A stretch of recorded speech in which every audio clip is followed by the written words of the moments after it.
Hello everyone, welcome back to our online classes.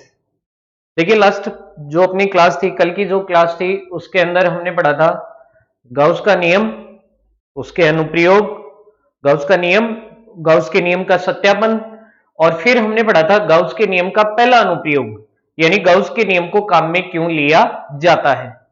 पहला अनुप्रयोग हमने क्या पढ़ा कि मान लीजिए कि आपके पास एक आवेशित चालक तार है। तार है तो वो लंबाई के रूप में होगा, डेफिनेटली सभी को पता है इस बात का। ठीक है, उस तार को हमने आवेशित किया। आवेशित करेंगे तो या तो पॉजिटिवली चार्ज करेंगे या नेगेटिवली चार्ज करेंगे। एक प्रकार से वो आवेशित होगा, किसी भी एक प्रकार से। अब उसके ऊपर जब आवेश फैलेगा, आवेश का बंटवारा होगा उसके ऊपर, तो आवेश के इस बंटवारे के कारण उस चालक तार के द्वारा, आवेशित चालक तार के द्वारा विद्युत क्षेत्र की उत्पत्ति की जाएगी। और इस विद्युत क्षेत्र का मान हमने ज्ञात किया गाउस के नियम से। ठीक है, गाउस के नियम से रेखीय आवेशित चालक तार के कारण विद्युत क्षेत्र का मान हमने ज्ञात किया E बराबर 2k लैम्डा और बटा में हो गया स्मॉल r, जिसमें E तो हो गया विद्युत क्षेत्र, K हो गया नियतांक, K की वैल्यू आपको पता होनी चाहिए 9 इंटू 10⁹9। ठीक है, फिर लैम्डा, लैम्डा को रेखीय आवेशित चालक तार के लिए कहेंगे रेखीय आवेश घनत्व। लैम्डा को कहा जाएगा रेखीय आवेश घनत्व। ठीक है, और आर हो गई वो दूरी जिसके ऊपर आपका प्रेक्षण बिंदु पड़ा है, यानी चालक तार से लंबवत प्रेक्षण बिंदु की दूरी। ठीक है, ये बातें हमने कल की क्लास में पढ़ी थी। ये गाउस के नियम का पहला अनुप्रयोग है, पहली बेसिक सी थ्योरी है गाउस के नियम के आधार पे। ठीक है, अब हम ज्ञात करेंगे गाउस के नियम का दूसरा अनुप्रयोग, और किस प्रकार से हम गाउस के नियम को यूज कर सकते हैं, किस प्रकार से काम में ले सकते हैं। ठीक है, तो अब देखो मेरे पास अगला जो गाउस का अनुप्रयोग है वो है कि आपके पास एक कुचालक परत है। देखो दो चीजें होंगी, एक तो होगा परत और एक होगी पट्टिका। एक होगा परत, एक होगी पट्टिका। ठीक है, परत की मोटाई कम होगी, पट्टिका की मोटाई ज्यादा होगी। पहली चीज, परत की मोटाई कम, पट्टिका की मोटाई ज्यादा। ठीक है, दूसरी बात, यहां पर जो परत काम में ले रहे हैं वो परत है कुचालक परत। कैसी परत है? कुचालक परत। कुचालक होने का इस पर क्या प्रभाव पड़ेगा? तो कुचालक का प्रभाव यह पड़ेगा कि आप लोगों ने पीछे पढ़ा है कि चालकों के अंदर आवेश गति करने के लिए स्वतंत्र होता है, इसलिए चालक को किसी एक स्थान से आप यदि आवेशित करोगे तो वही आवेश संपूर्ण चालक के ऊपर एक समान रूप से क्या हो जाएगा? वितरित। यानी हर जगह आवेश का समान वितरण होगा, सतत वितरण होगा। ठीक है, लेकिन कुचालकों में सदैव असतत वितरण होगा। असतत वितरण से मतलब क्या है कि आपने जिस स्थान पे आवेश दिया है आवेश वही रहेगा, क्योंकि आवेश गति करने के लिए कुचालकों में स्वतंत्र नहीं है।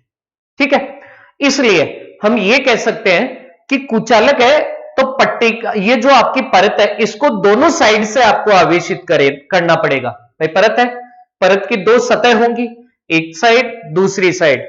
एक साइड से यदि आपने आवेशित किया है तो कुचालक होने के कारण यह आवेश एक ही तरफ रहेगा, लेकिन हमें दोनों तरफ चाहिए क्योंकि विद्युत क्षेत्र तो दोनों तरफ पैदा होगा, इसलिए दूसरी तरफ से भी आपको उसी आवेश से क्या करना पड़ेगा? आवेशित।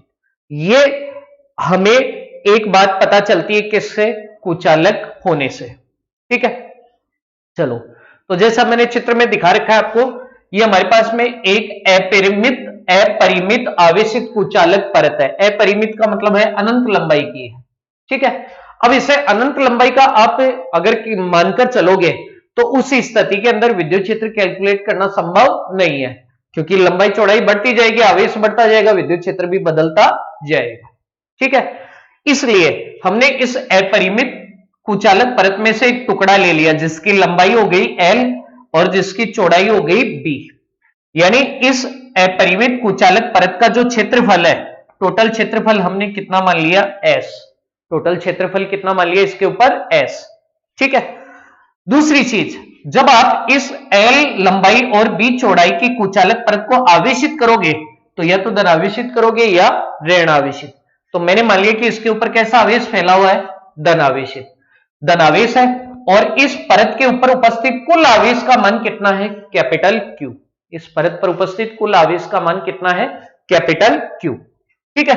तो दूसरी बात, यदि मैं इसके लिए कुछ लिखना चाहूं तो मैं यही लिख सकता हूं। इसमें देखो क्या लिख सकते हैं, मैं लिख सकता हूं कि इस कुचालक परत का कुल क्षेत्रफल तो आपको पता है कितना हो गया एस, और इस कुचालक परत पर कुल आवेश आपको चित्र में दिखाई दे रहा है, टोटल आवेश कितना है, कैपिटल क्यू। ठीक है, यहां पर आपको दिखाई दे रहा है आवेश का कौन सा वितरण है। तीन प्रकार का वितरण पड़ा, रेखीय, पृष्ठीय और तीसरा था आयतनिक आवेश वितरण।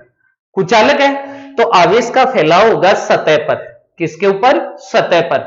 सतह पर वितरित होना मतलब पृष्ठीय आवेश वितरण। तो तीसरी बात हमें पता चली कि यहां पर आवेश का कौन सा वितरण हो गया, पृष्ठीय आवेश वितरण। तो पृष्ठीय आवेश वितरण को किससे दर्शाएंगे, पृष्ठीय आवेश घनत्व से। और पृष्ठीय आवेश घनत्व क्या होता है, सिग्मा। सिग्मा बराबर होगा क्यू बटा एस। तो यहां पर लेमडा काम नहीं आएगा, बल्कि यहां पर अब क्या काम में आएगा, सिग्मा। ठीक है, कोई समस्या यहां तक, चलें आगे। अब देखो वही चीज, हमें विद्युत क्षेत्र ज्ञात करना है, तो विद्युत क्षेत्र में दो चीजें होंगी, नंबर एक विद्युत क्षेत्र की दिशा, नंबर दो विद्युत क्षेत्र का परिमाण। तो दिशा ज्ञात करने का मेथड वही रहेगा, लेकिन अब बार बार हम ज्ञात नहीं करेंगे, बार बार वो दिशा हम कैलकुलेट नहीं करेंगे। तो देखिए मेथड वही रहेगा कि ये आपके पास एक कुचालक परत है, इसकी सतह के ऊपर दोनों तरफ दो छोटे छोटे अल्पांश ले लिए, समान आकार के अल्पांश होने के कारण प्रत्येक अल्पांश में आवेश का मान हो गया कितना, dq। और प्रत्येक अल्पांश इस प्रेक्षण बिंदु P पर अपना अपना क्या उत्पन्न करेगा, विद्युत क्षेत्र। धनावेश होने के कारण विद्युत क्षेत्र प्रेक्षण बिंदु को मिलाने वाली रेखा के अनुदिश बाहर की ओर। ठीक है, फिर परिणामी विद्युत क्षेत्र ज्ञात करने के लिए बिंदु P को किसकी तरह मानना पड़ेगा, मूल बिंदु की तरह। मूल बिंदु की तरह मानेंगे तो यहां पर इसके घटक लेंगे, लंबवत घटक समान परिमाण विपरीत दिशा के कारण परस्पर कैंसिल हो जाएंगे, केवल क्षैतिज घटक बचेगा। क्षैतिज घटक की दिशा P से होगी आउटवर्ड डायरेक्शन में, इधर बाहर की ओर। और इस बाह्य दिशा के लिए एक एकांक सदिश हम मान लेते हैं, पहले से क्या मान लिया हमने, आर किया। तो ये चीज अब दोबारा से चित्र बना के इसे समझाने की जरूरत नहीं है। ठीक है, अगर इतना याद रखो कि पॉजिटिव चार्ज है तो विद्युत क्षेत्र होगा बाहर की ओर, नेगेटिव होगा तो किधर होगा, अंदर की ओर। तो बाह्य दिशा के लिए एकांक सदिश हो गया आपके पास आर कैप, और यदि अंदर की तरफ होता तो इसकी एंटी डायरेक्शन के कारण, विपरीत दिशा के कारण हम इसे मानते क्या, एकांक सदिश मानते माइनस का आर कैप। ठीक है, ये आपके पास क्या हो गया, विद्युत क्षेत्र की दिशा। अब गाउस के नियम को काम में लेते हुए प्रेक्षण बिंदु P से गुजरने वाला टोटल विद्युत क्षेत्र, प्रेक्षण बिंदु P पर उत्पन्न टोटल विद्युत क्षेत्र हमें ज्ञात करना है। ठीक है, तो कैसे ज्ञात करेंगे, देखना वही तरीका। गाउस के नियम को काम में ले रहे हैं तो प्रेक्षण बिंदु के ऊपर आपके पास एक क्या होना चाहिए, गाउसियन पृष्ठ। क्या होना चाहिए, गाउसियन पृष्ठ। ठीक है, गाउसियन पृष्ठ किसी भी आकार आकृति का हो सकता है, तो यहां भी हम बेलनाकार गाउसियन पृष्ठ मान लेते हैं। अब देखो चित्र में ऐसे दिखेगा कि बेलनाकार गाउसियन पृष्ठ है वो परत से छोटा है, लेकिन वास्तव में ये बड़ा होगा, पूरी परत इसके अंदर होगी। लेकिन हम चित्र में ऐसे दिखाएंगे कि ये ज्यादा बड़ा हमें डायग्राम नहीं बनाना पड़े, उसके लिए हम इसे छोटा दर्शाएंगे। ठीक है, ध्यान देना इधर। मैं बिंदु P से गुजरता हुआ एक बेलनाकार पृष्ठ बना देता हूं, ये लीजिए, ये तो एक साइड का हो गया, ये तो परत के एक साइड का हो गया बेलनाकार पृष्ठ, ये तो परत के एक साइड आ गया। ठीक है, अब इस पीछे की तरफ से भी परत को हमने आवेशित किया है, तो इसके पीछे की तरफ भी विद्युत क्षेत्र उत्पन्न होगा, तो हमें पीछे वाली साइड भी क्या चाहिए, एक गाउसियन पृष्ठ। तो इसके पीछे की तरफ एक कोई दूसरा गाउसियन पृष्ठ बना देते हैं, जैसे मान लेते हैं कि इतनी ही दूरी पर एक पीछे की तरफ भी क्या बनेगा, गाउसियन पृष्ठ।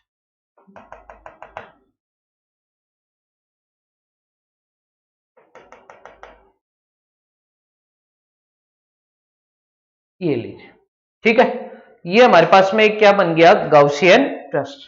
ठीक है, मैं इसका नाम लिख देता हूं यहां पर, ये पूरा जो पृष्ठ बना है ये बेलनाकार पृष्ठ बन गया, इसका नाम हो गया गाउसियन पृष्ठ। अब वही मेथड, गाउसियन पृष्ठ जब हमारे पास में बन चुका है तो इस गाउसियन पृष्ठ से गुजरने वाला टोटल विद्युत फ्लक्स हमें कैलकुलेट करना है। और इस टोटल विद्युत फ्लक्स को हम दो तरीके से कैलकुलेट करेंगे, दो तरीके से ज्ञात करेंगे। एक हमारा खुले पृष्ठ का जो मेथड है उसकी सहायता से, और दूसरा जो गाउस का नियम है उसकी सहायता से डायरेक्ट। ठीक है, तो देखिए सबसे पहले अपने खुले पृष्ठ की भांति अगर इसे लागू करना चाहे, ज्ञात करना चाहे, तो मुझे इस बंद गाउसियन पृष्ठ को खुले पृष्ठों में तोड़ना पड़ेगा। तो मैं इसे 3 टुकड़ों में तोड़ सकता हूं। पहला ये वाला वृत्तीय भाग, इस वृत्तीय भाग का टोटल क्षेत्रफल मैंने मान लिया कितना है S1। दूसरा आपके पास ये वक्राकार भाग जिसका टोटल क्षेत्रफल मैंने मान लिया कितना है S2। और तीसरा इधर वाला वृत्तीय भाग जिसका टोटल क्षेत्रफल मैंने मान लिया कितना है S3। ठीक है, तीनों भाग मान लिए। अब कुछ विद्युत फ्लक्स S1 से गुजरेगा, कुछ S2 से, कुछ S3 से, वही सेम मेथड। तो मैं स्टार्ट कर लेता हूं। मान लेते हैं एक बार कि S1 से गुजरने वाला टोटल विद्युत फ्लक्स है phi S2 से गुजरने वाला विद्युत फ्लक्स है phi और S3 से गुजरने वाला विद्युत फ्लक्स है phi ठीक है, तो टोटल विद्युत फ्लक्स क्या होगा, तीनों के योग के बराबर। तो चलो वही मेथड, तो मैं क्या लिख सकता हूं, गाउसियन पृष्ठ से, हम इसे लिख सकते हैं गाउसियन पृष्ठ से, गाउसियन पृष्ठ से निर्गत, गाउसियन पृष्ठ से निर्गत कुल विद्युत फ्लक्स, कुल विद्युत फ्लक्स, टोटल कितना विद्युत फ्लक्स निर्गत होगा ये हमें कैलकुलेट करना है। तो गाउसियन पृष्ठ से निर्गत टोटल विद्युत फ्लक्स हमने मान लिया phi बराबर होगा तीनों विद्युत फ्लक्स के योग के बराबर, phi प्लस phi प्लस का phi ये तीनों हो गए। ठीक है, अब देखिए वही मेथड phi phi हमें चाहिए।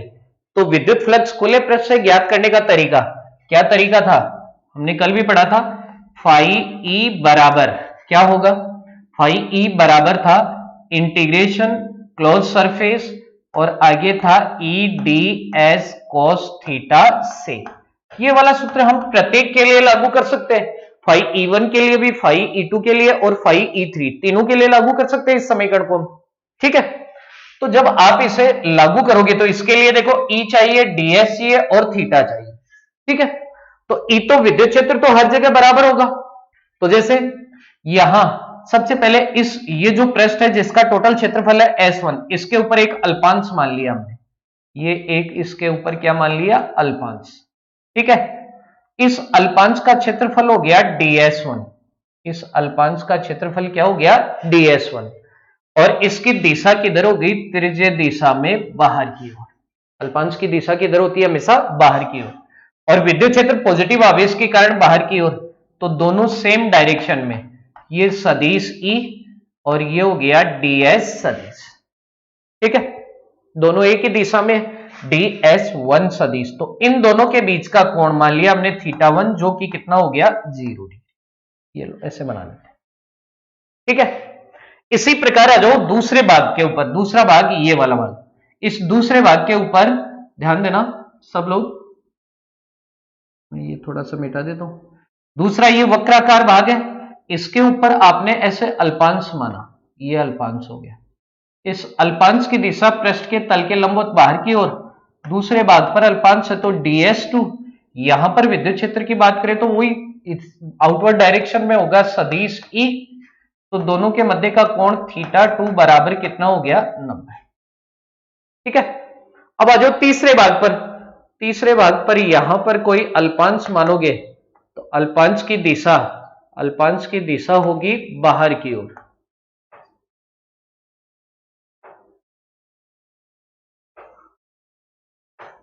ये लो अल्पांश की दिशा बाहर की ओर, इसे हमने लिख दिया DS3 सदिश। विद्युत क्षेत्र पीछे की तरफ जो पड़ा है उसकी डायरेक्शन आउटवर्ड डायरेक्शन में पॉजिटिव के कारण, तो इसी डायरेक्शन में हो गई, ये हो गया सदिश E, इसलिए θ3 बराबर कितना हो गया वापस से 0। तीनों में मान रख दीजिए, तीनों वैल्यू आपको दिख रही होगी इधर, ध्यान से देखना। रखते हैं, ये वैल्यू रखेंगे तो क्या बनेगा, इसलिए phi बराबर, सबसे पहले पृष्ठ की बात करते हैं, तो इंटीग्रेशन, पहला पृष्ठ है उसकी पहचान कैसे हो, तो इसके लिए पहला पृष्ठ है, उसका टोटल क्षेत्रफल हमने क्या माना है S1, तो हमने यहां इसके साथ लिख दिया S1। पहले पृष्ठ पर विद्युत क्षेत्र पड़ा है E, ये दिख रहा है। पहले पृष्ठ के अल्पांश का क्षेत्रफल ds1, तो ds की जगह ds1 cos, और पहले पृष्ठ के पहले भाग के लिए θ1 बराबर 0, तो ये हो गया 0, प्लस दूसरे भाग के लिए इंटीग्रेशन क्लोज सरफेस S2, दूसरे भाग पर भी विद्युत क्षेत्र वही ds2 cos, और थीटा कितना पड़ा है 90। ठीक है, तीसरे भाग के लिए फिर से देखिए प्लस इंटीग्रेशन क्लोज सरफेस तीसरा भाग S3, ये हो गया e ds3 cos, और वापस से क्या हो गया 0। ठीक है, सोल्व कर दो इसे। सोल्व करेंगे तो देखिए क्या होगा, इसलिए फाई ई बराबर देखते जाना, कोस 0 का मान 1, कोस 0 का मान 1, इधर भी 1, इधर कोस 90 का मान 0, तो ये बीच वाला पद 0 और ये 2 बच गए, तो इनको लिख लेते हैं। ये हो गया इंटीग्रेशन क्लोज सरफेस S1, ये हो गया e ds1, और plus integration close surface S3, और ये हो गया e ds3। ठीक है, इंटीग्रेशन करना है तो e बाहर आ जाएगा, क्योंकि जो भी है वो नियत है, इसलिए हम इसे लिख सकते हैं फाई ई बराबर e। अब देखो यहां से e बाहर आया, इधर से भी e बाहर आया, कॉमन ले लिया हमने, तो यहां बचा integration S1 ds1 plus integration S3 ds3। ठीक है, सोल्व कर दो इसे। ds1 का समाकलन करोगे तो ये पहला भाग है, इसका अल्पांश, इसके ऊपर अल्पांश है ds1, इसका समाकलन करेंगे तो पहले भाग का टोटल क्षेत्रफल आ जाएगा, जो कितना है S1। ठीक है, इसी प्रकार ds3 का इंटीग्रेशन करोगे, इस अल्पांश का इंटीग्रेशन करोगे तो तीसरे भाग का टोटल क्षेत्रफल आएगा, और तीसरे भाग का टोटल जो क्षेत्रफल है वो कितना है S3। तो मैं साइड में लिख सकता हूं, यहां पर, यहां लिख रहा हूं, एक बार ध्यान से देखना सब लोग गौर से, ऐसे लिख सकता हूं, क्योंकि integration of close surface S1 ds1 तो बराबर हो गया S1 के, और दूसरा इंटीग्रेशन ds3 बराबर हो गया S3 के। ठीक है, S1 पहला वृत्ताकार भाग है, भाग का क्षेत्रफल है, और S3 दूसरे या पीछे वाले वृत्तीय भाग का क्षेत्रफल है। दोनों की त्रिज्या समान है, अगर वृत्तीय भाग की त्रिज्या समान होगी तो क्षेत्रफल भी क्या होगा समान, इसलिए मैं लिख सकता हूं कि S1 बराबर होगा किसके S3, और बराबर होगा तो हमने मान लिया कितना है S, तो इसकी जगह क्या आ जाएगा S, इसकी जगह भी S, तो क्या बना, इसलिए फाई ई बराबर, देखो ई तो पढ़ा ही है, ब्रैकेट में क्या होगा S प्लस S, तो ये हो गया गुणा में 2S, ये बन गई समीकरण नंबर 1। ना बन गया समीकरण नंबर 1। ये हमने वैल्यू निकाली है खुले पृष्ठ का, जो अपना सिद्धांत था, थ्योरी थी, उसके बेस के ऊपर। ठीक है, अब इसके ऊपर डायरेक्ट कौन सा नियम लागू करेंगे, गॉस का नियम, एक तरीका हमने लगा दिया। ठीक है, स्क्रीनशॉट लीजिए आराम से, एक एक चीज को थोड़ा सा कॉपी के अंदर, बिल्कुल रफ कॉपी के अंदर थोड़ा डिटेल में लिख के समझिएगा। कोई भी दिक्कत हो आप कमेंट सेक्शन के अंदर बिल्कुल बाकायदा प्रॉब्लम को लिख के भेजिए, उसका सॉल्यूशन आपको मिल जाएगा। ठीक है, तो देखिएगा, अब चलो ये समीकरण हमें ध्यान में रखना है, इस समीकरण को तो रखेंगे, ये तो एक मेथड हो गया। अब गॉस का नियम डायरेक्ट लगाएंगे, क्योंकि हमारे पास में गॉसियन पृष्ठ पड़ा है, तो चलो दूसरा, अब गॉस का नियम डायरेक्ट लगाते हैं। डायरेक्ट गॉस का नियम लागू करेंगे तो उस स्थिति में यहां पर विद्युत फ्लक्स कैसे कैलकुलेट करेंगे, यही विद्युत फ्लक्स अब हमें गॉस के नियम की सहायता से ज्ञात करना है। ठीक है, ये समीकरण पढ़ा ही हमारे पास में पहला, तो अब मैं लिख सकता हूं गॉस के नियम से, गॉस के नियम से, गॉस का नियम क्या कहता है, गॉस का नियम कहता है फाई ई बराबर समेशन क्यू बटा एप्सिलॉन नॉट, यही तो था। समेशन क्यू का मतलब है गॉसियन पृष्ठ में उपस्थित कुल आवेश। तो मैंने पहले बताया आपको कि ये गॉसियन पृष्ठ वास्तव में इतना बड़ा होगा कि ये पूरी जो परत है वो इसके अंदर होगी, और परत इसके अंदर होगी तो परत पर टोटल आवेश कितना पड़ा है क्यू, आवेश भी गॉसियन पृष्ठ के अंदर होगा, इसलिए समेशन क्यू का काम कौन कर रहा है, क्यू बटा में क्या पड़ा है एप्सिलॉन नॉट। ये इक्वेशन नंबर 2 डायरेक्ट है। ठीक है, अब देखो इक्वेशन 1 और 2 से, from equation first and second, पहली और दूसरी इक्वेशन से, पहली और दूसरी इक्वेशन से क्या होगा, एक पक्ष बराबर है तो दूसरे को बराबर करो, इसलिए दूसरा पक्ष हो गया E इंटू 2s बराबर, ये हो गया Q बटा एप्सिलॉन नॉट।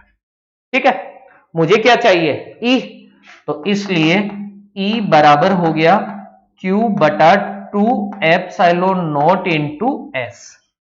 ठीक है, अब देखिए आप लोगों ने पीछे पढ़ा है कि यहां पर देखा कि आवेश का जो फैलाव है, वितरण है, वो है पृष्ठीय आवेश वितरण, और पृष्ठीय आवेश वितरण को दर्शाते हैं पृष्ठीय आवेश घनत्व से, जो किसके बराबर है, Q बटा S बराबर क्या हो गया, सिग्मा, इसलिए E बराबर हो गया आपके पास Q बटा S की जगह सिग्मा रखा तो सिग्मा बटा 2 एप्सिलॉन नॉट।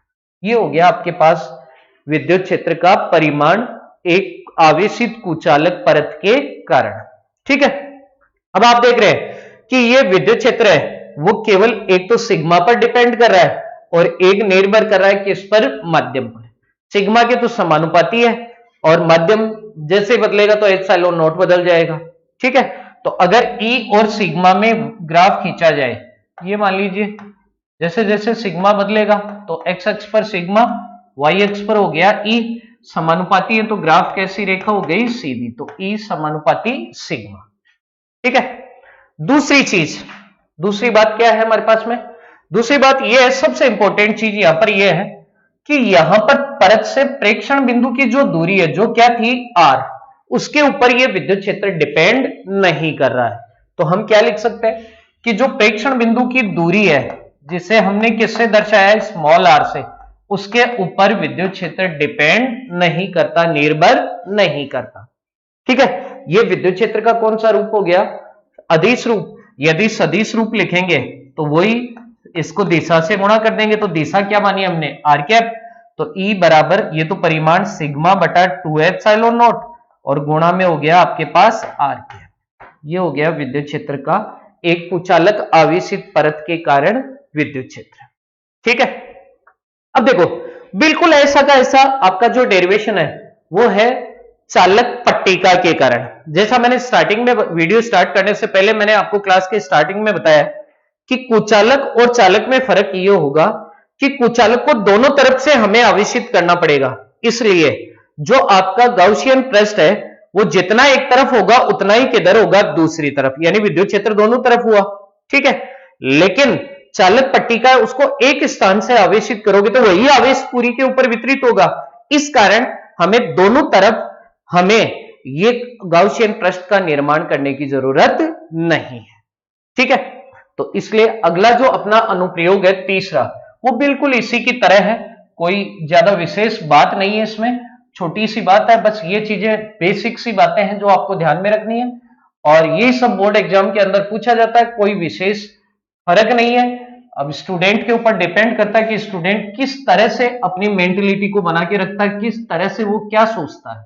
बहुत सारे स्टूडेंट्स हैं वो इधर उधर की बहुत सारी बातों के अंदर घूमते रहते हैं, उन्हें सिर्फ पंचायत चाहिए, कोई मतलब नहीं है उन्हें अपनी पढ़ाई वगैरह से, चाहे लॉकडाउन लगा हो चाहे नहीं लगा हो। तो मैं ऐसे स्टूडेंट को राय यही दूंगा, देखिए कैरियर, लाइफ, सारी चीजें आपकी हैं, कोई भी आपको बनाने के लिए नहीं आएगा, लेकिन बिगाड़ने के लिए आपको रास्ते के ऊपर बहुत सारे लोग मिल जाएंगे। ठीक है, इसलिए ऐसे लोगों से सावधान रहें, बचें और चुपचाप से अपना काम करते रहें। सबसे बेटर तरीका तो यही है आगे बढ़ने का, और बाकी आपके ऊपर डिपेंड करता है सब कुछ।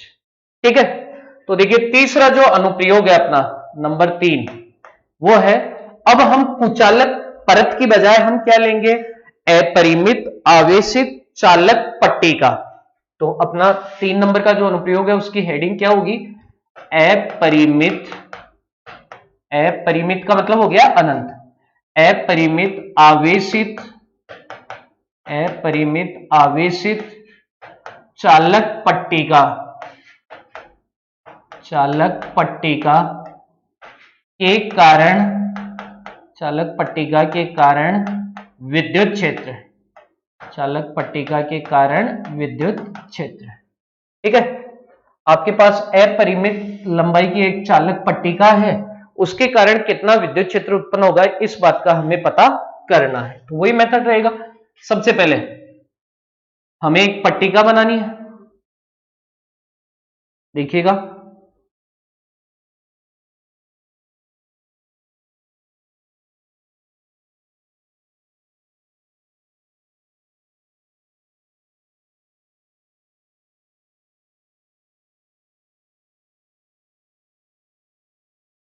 पट्टिका की मोटाई थोड़ी ज्यादा होगी, मैंने बताया था आपको स्टार्टिंग में।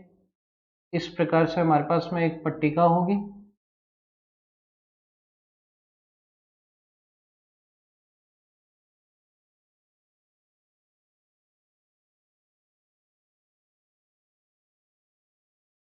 ठीक है, ये मान लीजिए आपस में जुड़े हुए हैं इस प्रकार,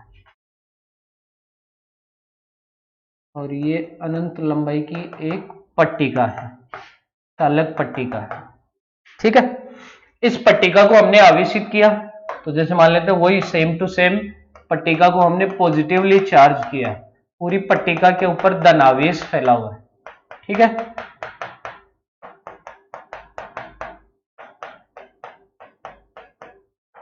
ये लीजिए, इस पट्टिका के मध्य बिंदु या बोले केंद्र बिंदु, केंद्र बिंदु O से, ये हमने सेंटर पॉइंट मान लिया O, इससे R दूरी पर, इससे R दूरी पर एक प्रेक्षण बिंदु हमने मान लिया पॉइंट P। इस प्रेक्षण बिंदु P पर हमें परिणामी विद्युत क्षेत्र की क्या करनी है, गणना। ठीक है, हमने वही मेथड माना है कि पट्टिका की जो लंबाई है वो हमने मान ली L, और पट्टिका की जो चौड़ाई है वो हमने मान ली कितनी है, B। तो वही क्षेत्रफल कितना हो गया, S, और पट्टिका पर उपस्थित टोटल आवेश हो गया कितना, Q। ठीक है, अब देखिएगा पट्टिका के ऊपर, पट्टिका के कारण कितना विद्युत क्षेत्र उत्पन्न होगा, इस बात की हमें गणना करनी है। ठीक है, पट्टिका के कारण उत्पन्न विद्युत क्षेत्र की गणना करने के लिए वही सबसे पहले विद्युत क्षेत्र के अंदर दो बातें हैं, दो चीजें शामिल हैं, एक विद्युत क्षेत्र की दिशा और एक विद्युत क्षेत्र का परिमाण। तो दिशा बार बार हमें कैलकुलेट करने की आवश्यकता नहीं है, बताया मैंने, अगर पॉजिटिव चार्ज है तो आउटवर्ड डायरेक्शन में, नेगेटिव चार्ज है तो इनवर्ट डायरेक्शन में। ठीक है, यहां पर पॉजिटिव माना है तो आउटवर्ड डायरेक्शन में होगी, आउटवर्ड डायरेक्शन के लिए एकांक सदिश हमने क्या मान लिया, आर के। ठीक है, तो ये तो डायरेक्शन आ गई। अब हमें क्या ज्ञात करना है, बिंदु P पर विद्युत क्षेत्र का परिमाण, वो भी कौन से नियम से, गाउस के नियम से। तो गाउस के नियम को लागू करने की पहली जरूरी शर्त, प्रेक्षण बिंदु पर क्या होना चाहिए, गाउसियन पृष्ठ। तो बिंदु P पर हम क्या बनाएंगे, गाउसियन पृष्ठ। ये लो बिंदु P पर हमने बना दिया एक बेलनाकार गाउसियन पृष्ठ। वही मेथड, ये गाउसियन पृष्ठ वास्तव में इतना बड़ा है कि पूरी पट्टिका इसके अंदर शामिल है, लेकिन चित्र थोड़ा ठीक दिखे डायग्राम अपना, उसके लिए हमने छोटा बनाया इसे। ठीक है, ये बेलनाकार हमारे पास में एक क्या बन गया, गाउसियन पृष्ठ। अब देखो जरूरी बात यह है कि पट्टिका की मोटाई परत से ज्यादा है, और दूसरी बात दोनों तरफ से हमें इसे आवेशित करने की जरूरत नहीं है, इस कारण यह गाउसियन पृष्ठ दोनों तरफ ना होकर केवल एक ही तरफ रहेगा।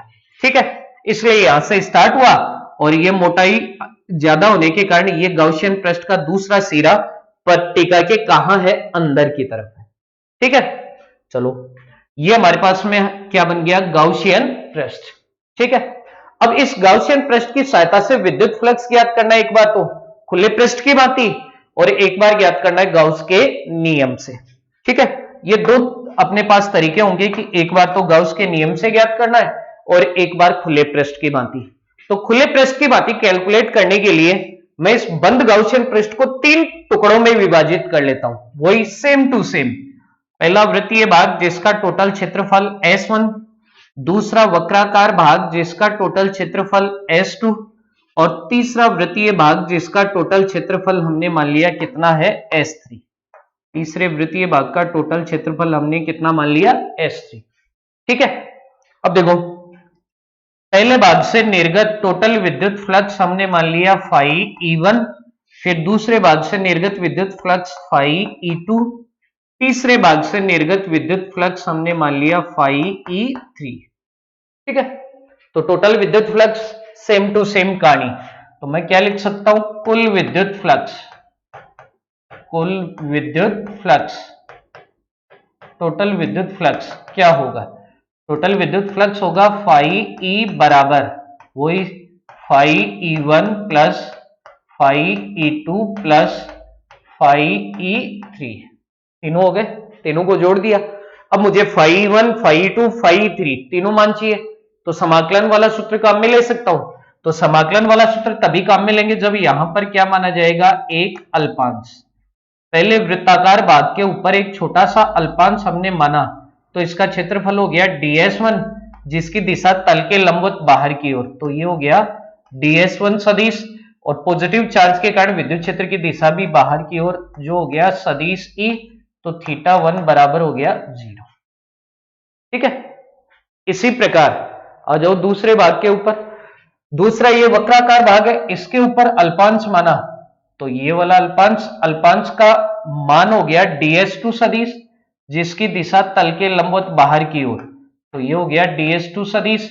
विद्युत क्षेत्र हमेशा आउटवर्ड डायरेक्शन में, ये हो गया सदिश E, तो θ2 बराबर हो गया 90। ठीक है, तीसरा भाग देखो, तीसरा भाग है वो है पट्टिका के अंदर। जैसे ये हथेली है, पट्टिका का काम करिए, एक सतही है, एक सतही इनके बीच में है, इनके बीच में अंदर की तरफ घुसा पड़ा है, ले और अंदर की तरफ आवेश ही नहीं है, तो यहां तीसरे भाग पर विद्युत क्षेत्र E बराबर कितना हो गया, डायरेक्ट 0। भाई विद्युत क्षेत्र होगा तब थीटा होगा, ठीक है, लेकिन यहां पर ये तीसरा भाग पट्टिका के अंदर बीच में दशा होने के कारण यहां कोई आवेश नहीं है। जब तक आवेश नहीं होगा तब तक विद्युत क्षेत्र का मान कितना होगा, 0। ठीक है, तो लगा दीजिए इसके अंदर। अब सिंपल सी बात है, जो भी अपनी थ्योरी है वो लागू कीजिए।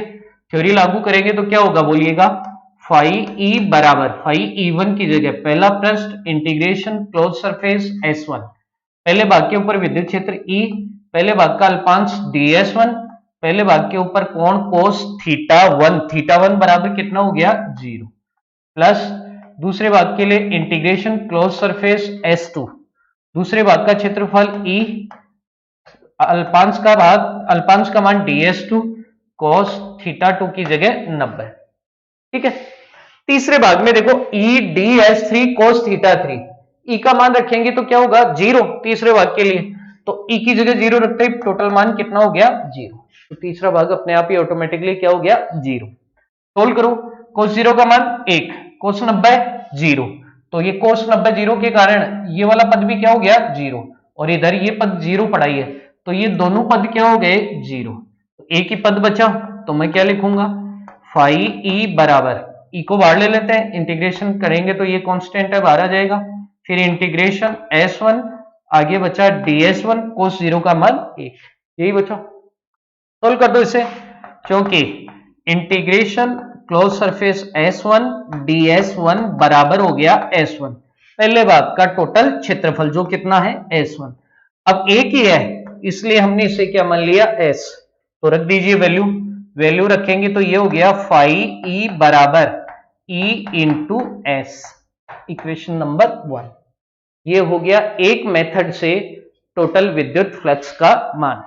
ठीक है, अब यही विद्युत फ्लक्स हमें गाउस के नियम से कैलकुलेट करना है, तो वही ये पहला इक्वेशन जो बना इसे साइड में रख लेते हैं, फाई E बराबर E into S, equation number 1।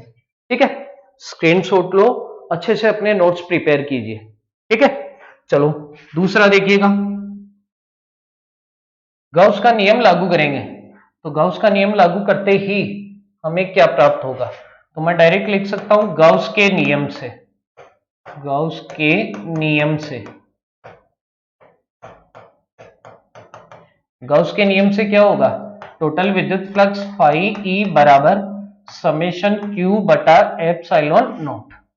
Summation Q का मतलब बंद पृष्ठ में या गाउसियन पृष्ठ में उपस्थित कुल आवेश, तो ये गाउसियन पृष्ठ बड़ा है और ये पट्टिका इसके अंदर है, पट्टिका पर कितना आवेश है, Q, इसलिए टोटल आवेश इसी के अंदर हो गया, तो समेशन Q की जगह हो गया Q बटा epsilon naught, equation number 2। Same कहानी from equation first and second, पहली और दूसरी इक्वेशन से क्या होगा, एक साइड बराबर है दोनों इक्वेशन की, तो दूसरी साइड भी बराबर होगी, दूसरी साइड को बराबर करो, दूसरा साइड पहले इक्वेशन का है E इंटू एस और इधर हो गया Q बटा एप्सिलॉन नॉट। मुझे क्या चाहिए E, तो E बराबर हो गया Q बटा एप्सिलॉन नॉट इंटू एस। ठीक है, अब देखिए यहां पट्टिका है, तो पट्टिका के ऊपर जो आवेश फैला हुआ है, चार्ज फैला हुआ है, वो सतह के ऊपर फैला हुआ है और सतह पर जब भी वितरण होगा तो इसे कहेंगे पृष्ठीय आवेश वितरण। पृष्ठीय आवेश वितरण को किससे दर्शाएंगे? सिग्मा से। तो वही बात आ गई वापस से, Q बटा एस बराबर क्या हो गया? सिग्मा। तो इसलिए E बराबर क्या हो गया? सिग्मा बटा एप्सिलॉन नॉट। ये है चालक पट्टिका के कारण, और कुचालक परत के कारण था E बराबर सिग्मा बटा 2 एप्सिलॉन नॉट। ठीक है, उसका डबल हो गया, चालक पट्टिका के कारण डबल हो गया। ठीक है, वही सेम बातें इसको सदिश रूप में लिखें, इसको वेक्टर फॉर्म में लिखोगे आप, तो वेक्टर फॉर्म में लिखेंगे तो इसको दिशा से गुणा कर देंगे, तो ये हो जाएगा सदिश E बराबर सिग्मा बटा एप्सिलॉन नॉट इंटू दिशा मानी हमने आर कैप, ये पढ़ी। ठीक है, ये इसका सदिश रूप हो गया। उसके बाद में वही दो बातों पर डिपेंड कर रहा है, एक तो माध्यम की प्रकृति पर और एक सिग्मा पर। सिग्मा के तो समानुपाती है और माध्यम बदलेंगे तो एप्सिलॉन नॉट की जगह आ जाएगा एप्सिलॉन एम। ठीक है, ग्राफ खींचेंगे सिग्मा और ई के बीच में, तो समानुपाती होने के कारण, प्रोपोर्शनल होने के कारण जो आपका कर्व बनेगा, वक्र बनेगा, वो बिल्कुल कैसी लाइन होगा? स्ट्रेट लाइन, ई समानुपाती सिग्मा। ठीक है, ये आपका गाउस के नियम के दो सिमिलर अनुप्रयोग, दो एक समान अनुप्रयोग, एक कुचालक पट्टिका के कारण और एक कुचालक परत के कारण, और एक है चालक पट्टिका के कारण। चालक पट्टिका के कारण डबल होगा बजाय किसके? कुचालक परत के कारण। इस बात का ध्यान रखोगे। और चूंकि परत और पट्टिकाएं हैं तो आवेश का जो वितरण होगा वो वितरण होगा पृष्ठीय आवेश वितरण, और पृष्ठीय आवेश वितरण होगा तो इसे हम डिनोट करेंगे सिग्मा से, इसलिए दोनों डेरिवेशन के रिजल्ट्स में आएगा सिग्मा। ठीक है, इन चीजों का ध्यान रखिए, अच्छे से पढ़ाई कीजिए। बाकी इस चैप्टर के या पीछे के जो भी वीडियोस वगैरह हैं, बहुत ही जल्द आप लोगों को इन सब ये सारे के सारे वीडियो वो मेरे एक पर्सनल ऐप के ऊपर, प्लस साथ में इनके हैंड रिटन नोट्स और बाकी उन नोट्स की PDF वगैरह बहुत ही जल्द आप लोगों को एक मेरी एकेडमी के नाम से स्टार्ट होने वाले ऐप के ऊपर आपको मिलेगी। Thank you.